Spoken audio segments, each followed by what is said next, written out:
ओम नमः शिवाय। जय माता दी। राधे राधे सभी को। स्वागत है आपका मेरे इस नए वीडियो में। मैं हूं आपके साथ स्मिता तिवारी। हिंदू धर्म में सीता नवमी का विशेष महत्व है, जो कि कालजयी महाकाव्य रामायण में मिथिला के राजा जनक की पुत्री और अयोध्या के राजा राम की पत्नी थी। पौराणिक मान्यताओं के अनुसार इस दिन महाराज जनक संतान प्राप्ति के लिए यज्ञ की भूमि को तैयार करने में लगे थे और हल से जमीन जोत रहे थे। उसी समय धरती के गर्भ से सीता जी मनुष्य के रूप में प्रकट हुई थी। यही कारण है कि सीता नवमी के माता सीता का जन्मोत्सव मनाया जाता है। इस दिन को माता सीता के प्रकट होने के दिवस के रूप में भी मनाया जाता है। माता सीता को जानकी, मैथिली, सिया आदि नामों से जाना जाता है। भारत के कुछ क्षेत्रों में सीता नवमी को जानकी नवमी या सीता नवमी के रूप में जाना जाता है। हिंदू पंचांग के अनुसार सीता नवमी वैशाख महीने में शुक्ल पक्ष की नवमी तिथि को मनाई जाती है, जो आमतौर पर मई जून के समय में आती है। हिंदू धर्म ग्रंथों की माने तो माता सीता मंगलवार के दिन पुष्य नक्षत्र में प्रकट हुई और चैत्र माह की शुक्ल पक्ष की नवमी तिथि पर श्री राम का जन्म हुआ। हिंदू पंचांग के अनुसार रामनवमी के एक माह बाद सीता नवमी मनाई जाती है। धार्मिक मान्यता है कि सीता जयंती के दिन माता सीता की पूजा अर्चना करने से अखंड सौभाग्य की प्राप्ति होती है और विशेष फलों की प्राप्ति होती है और घर में सुख शांति बनी रहती है। ऐसी मान्यता है कि सीता नवमी के दिन सुहागन महिलाएं अपने पति की लंबी आयु के लिए, पुत्र प्राप्ति के लिए और उनकी सुख समृद्धि की कामना करती है। सीता नवमी के व्रत को रखने से पति की लंबी आयु का वरदान प्राप्त होता है। तो आइए जानते हैं आज की वीडियो में कि सीता नवमी की तिथि क्या रहने वाली है, इसकी पूजा का शुभ मुहूर्त क्या रहने वाला है, सीता नवमी का महत्व क्या होता है, इसकी पूजा की विधि क्या होती है, इस दिन कौन से उपाय करने चाहिए और इस दिन दान में क्या देना चाहिए, साथ ही इस दिन कौन से काम करने चाहिए और कौन से काम नहीं करने चाहिए। यह सारी जानकारी इस वीडियो से जानेंगे, तो वीडियो को लास्ट तक जरूर देखिएगा। वीडियो को स्किप करके बिल्कुल भी मत देखिएगा और जो भी हमारे चैनल पर नए हैं, पहली बार आया तो चैनल को सब्सक्राइब कर लीजिए और वीडियो को लाइक भी कर लीजिए और कमेंट्स बॉक्स में ओम नमः शिवाय जरूर लिख दीजिए। तो चलिए वीडियो की शुरुआत करते हैं। तो अब हम सीता नवमी की तिथि जान लेते हैं। वैदिक पंचांग के अनुसार वैशाख माह के शुक्ल पक्ष की नवमी तिथि की शुरुआत 5 मई को सुबह 7:35 पर होगी। वही इस तिथि का समापन अगले दिन 6 मई को सुबह 8:38 पर होगा। उदया तिथि के अनुसार इस साल सीता नवमी का व्रत 5 मई को रखा जाएगा। अब इसकी पूजा का शुभ मुहूर्त जान लेते हैं। पंचांग के हिसाब से इस बार सीता नवमी के दिन पूजा करने के लिए शुभ मुहूर्त सुबह 10:58 से लेकर दोपहर 1:38 तक रहेगा। ऐसे में भक्तों को भगवान राम और माता सीता की पूजा के लिए कुल 2 घंटे 40 मिनट का समय मिलेगा। तो इस तरीके से पूजा का शुभ मुहूर्त रहेगा। अब हम सीता नवमी का महत्व जान लेते हैं। माँ सीता को शुद्धता, संयम और समर्पण का प्रतीक माना जाता है। उनकी पूजा करने से जीवन में धैर्य, पवित्रता और कर्तव्य भावना आती है। उनका जीवन यह सिखाता है कि त्याग और सहनशीलता से भी धर्म की राह पर चलना संभव है। जो महिलाएं इस दिन सच्चे मन से पूजा करती है, उन्हें वैवाहिक जीवन में सुख और समृद्धि का आशीर्वाद मिलता है। तो यही है सीता नवमी का महत्व। अब हम सीता नवमी की पूजा की विधि जान लेते हैं। जो लोग इस दिन व्रत रखते हैं, उन्हें सुबह ब्रह्मा मुहूर्त में उठ जाना चाहिए। उसके बाद स्नान करके साफ वस्त्र धारण करे और व्रत व पूजा का संकल्प ले। अब एक चौकी पर लाल कपड़ा बिछाए और उस पर माता सीता और श्री राम जी की तस्वीर स्थापित करे। अब पूरे स्थान पर गंगा जल का छिड़काव करके माता सीता का श्रृंगार करें और उन्हें सुहाग की चीजें चढ़ाएं। इसके बाद माता सीता को फूल, माला, चावल, रोली, धूप, दीप, फल, मिठाई आदि अर्पित करें। अब माता सीता की आरती करने के लिए तिल के तेल या शुद्ध घी का दिया प्रज्वलित करें। दीपक जलाने के बाद माता सीता के मंत्रों का 108 बार जप करें और सीता चालीसा का भी पाठ करें। इसके बाद शाम के समय भी सीता माता की आरती उतारे।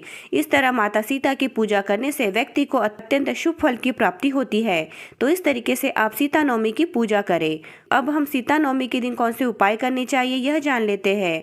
पहला उपाय, इस दिन माता सीता की पूजा कर उन्हें 16 श्रृंगार की सामग्री अर्पित करें। इससे सौभाग्य का आशीर्वाद प्राप्त होगा। दूसरा उपाय, सीता नवमी पर माता सीता को भोग के रूप में खीर अर्पित करें और इस खीर को कन्याओं में प्रसाद की तरह बांट दे। इससे घर में धन धान्य की कमी नहीं होगी। तीसरा उपाय, सीता नवमी पर ओम पतिव्रताय नमः मंत्र का जाप करना चाहिए। ऐसा करने से माता का आशीर्वाद प्राप्त होगा। चौथा उपाय, सीता नवमी पर सीता चालीसा का पाठ करना अति शुभ होता है। माता सीता को पूजा के समय लाल चुनरी या लाल वस्त्र जरूर अर्पित करें। इस उपाय को करने से विवाह संबंधी दिक्कतें खत्म होंगी और प्यार बढ़ेगा। पांचवा उपाय, सीता नवमी पर पूरे मन से श्री राम और माता सीता की पूजा करें। माता सीता के सामने बैठकर जानकी स्तोत्र का पाठ करें। इससे सौभाग्य प्राप्त होगा। छठा उपाय, विवाह संबंधी बाधा दूर करने के लिए सीता नवमी पर पर प्रभु श्री राम माता सीता की पूजा करें। इस दौरान हल्दी की गांठें माता को अर्पित करें और व्रत का संकल्प करें। 7वां उपाय, माता सीता भूमिजा है। ऐसे में सीता नवमी पर अगर भूमि पूजन करें तो इससे विशेष लाभ प्राप्त हो सकता है। भूमि माता और सीता माता की पूजा कर उनकी स्तुति करें। तो यही वो सारे उपाय है जो हम सीता नवमी के दिन कर सकते हैं। अब सीता नवमी के दिन हमें कौन से काम करने चाहिए यह जान लेते हैं। सीता नवमी के दिन प्रातःकाल उठना बहुत शुभ माना जाता है। इसके बाद पवित्र होकर स्नान करना चाहिए। यदि संभव हो तो किसी पवित्र नदी या जलाशय में स्नान करना और भी उत्तम होता है, क्योंकि इससे तन और मन दोनों शुद्ध होते हैं। स्नान के बाद घर के पूजा स्थल को अच्छी तरह से साफ कर और उसे फूलों, माला और अन्य सजावटी वस्तुओं से सजाना चाहिए। सीता नवमी का दिन माता सीता के जन्मदिन के रूप में मनाया जाता है और इस दिन किए जाने वाले कुछ विशेष कार्य माता सीता की कृपा और आशीर्वाद प्राप्त करने में सहायक होते हैं। इन कार्यों को श्रद्धा और भक्ति के साथ करने से जीवन में सुख, शांति और समृद्धि आती है। पूजा स्थल पे माता सीता और भगवान राम की सुंदर प्रतिमा या चित्र स्थापित करें। माता सीता की प्रतिमा को विशेष रूप से श्रृंगारित करना चाहिए, जिसमें फूल, वस्त्र और आभूषण शामिल हो। इसके बाद पूजा की शुरुआत में घी या तेल का दीपक जलाएं। माता सीता का ध्यान करते हुए उनसे सुख, शांति और समृद्धि की प्रार्थना करें। सीता नवमी के दिन सीता चालीसा या रामायण के कुछ महत्वपूर्ण हिस्सों का पाठ करना भी अत्यंत शुभ माना जाता है। विशेष रूप से माता सीता के जन्म और उनके गुणों से संबंधित प्रसंगों का पाठ अवश्य करना चाहिए। पूजा के दौरान माता सीता और भगवान राम को फल, मिठाई और घर में बने पारंपरिक व्यंजनों का भोग लगाना चाहिए। इस पवित्र दिन गरीबों और जरूरतमंदों को भोजन, वस्त्र या अन्य आवश्यक वस्तुओं का दान करना बहुत पुण्यकारी माना जाता है। अपनी श्रद्धा और स्वास्थ्य के अनुसार इस दिन उपवास भी रखा जा सकता है, जिसमें फलाहार या निर्जला व्रत शामिल हो सकता है। मंदिरों में या घर पर आयोजित धार्मिक कार्यों में सक्रिय रूप से सहयोग करना भी एक अच्छा कार्य है। तो यही वो सारे कार्य है जो हम सीता नवमी के दिन कर सकते हैं। अब सीता नवमी के दिन ऐसे कौन से काम है जो नहीं करना चाहिए वह जान लेते हैं। सीता नवमी के दिन किसी भी प्रकार की अशुद्धता से बचना चाहिए। इसका अर्थ है कि हमें शारीरिक और मानसिक रूप से स्वच्छ रहना चाहिए। अपवित्र या अशुद्ध कार्य करने से इस दिन बचना चाहिए। इसके अलावा इस दिन क्रोध और नकारात्मक विचारों को अपने मन में नहीं आने देना चाहिए। गुस्सा, ईर्ष्या या किसी भी प्रकार की नकारात्मक भावनाएं इस पवित्र दिन के महत्व को कम कर सकती हैं। यह भी महत्वपूर्ण है कि इस दिन किसी का भी अपमान न करें। विशेष रूप से महिलाओं का सम्मान करना चाहिए। माता सीता को स्त्री शक्ति का प्रतीक माना जाता है, इसलिए किसी भी महिला के प्रति अनादर का भाव रखना उचित नहीं है। मांस, मदिरा या किसी भी प्रकार के तामसिक भोजन का सेवन इस दिन पूर्णतः वर्जित है।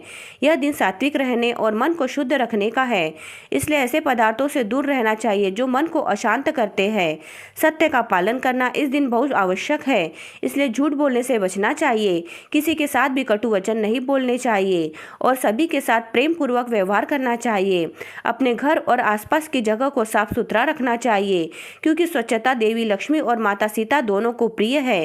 प्रकृति का सम्मान करना भी महत्वपूर्ण है, इसलिए अनावश्यक रूप से पेड़ पौधों को नहीं तोड़ना चाहिए। कुछ धार्मिक मान्यताओं के अनुसार इस दिन शारीरिक संबंध बनाने से बचना चाहिए और ब्रह्मचर्य का पालन करना शुभ माना जाता है। सुबह देर तक सोना भी उचित नहीं है, क्योंकि सुबह जल्दी उठकर पूजा पाठ में ध्यान देना इस दिन का महत्वपूर्ण अंग है। इन सभी कार्यों से परहेज करके हम माता सीता के प्रति अपनी श्रद्धा और भक्ति व्यक्त कर सकते हैं और उनके आशीर्वाद के पात्र बन सकते हैं। तो यही वो सारे काम है जो हमें सीता नवमी के दिन नहीं करने चाहिए। अब सीता नवमी के दिन दान में क्या देना चाहिए यह जान लेते हैं। पहला दान, सीता नवमी के दिन श्रृंगार सामग्री का दान करना विशेष रूप से लाभकारी माना जाता है। पूजा करते समय माता सीता को श्रृंगार सामग्री अर्पित करें और फिर अगले दिन उसी सामग्री को किसी सुहागिन महिला को दान कर दे। दूसरा दान, पीले वस्त्र दान करना बेहद शुभ माना जाता है। पीले वस्त्र किसी ब्राह्मण या जरूरतमंद को दान करें। ऐसा करने से आपके सभी कष्ट दूर होंगे और आपके पितर भी प्रसन्न होंगे। तीसरा दान, सीता नवमी के दिन अनाज का दान भी बहुत लाभकारी होता है। अनाज का दान करने से माता सीता प्रसन्न होती है और आपके घर में कभी भी अनाज की कमी नहीं होती। चौथा दान, इस दिन पीले फलों का दान करें। ऐसा करने से माता सीता और भगवान राम दोनों प्रसन्न होते हैं और आपका जीवन खुशहाल रहता है।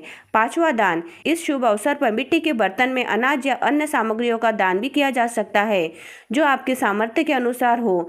ध्यान रखें कि इस पवित्र दिन पर कोई टूटी फूटी वस्तु, खराब सामान या सड़ा गला भोजन दान न करें।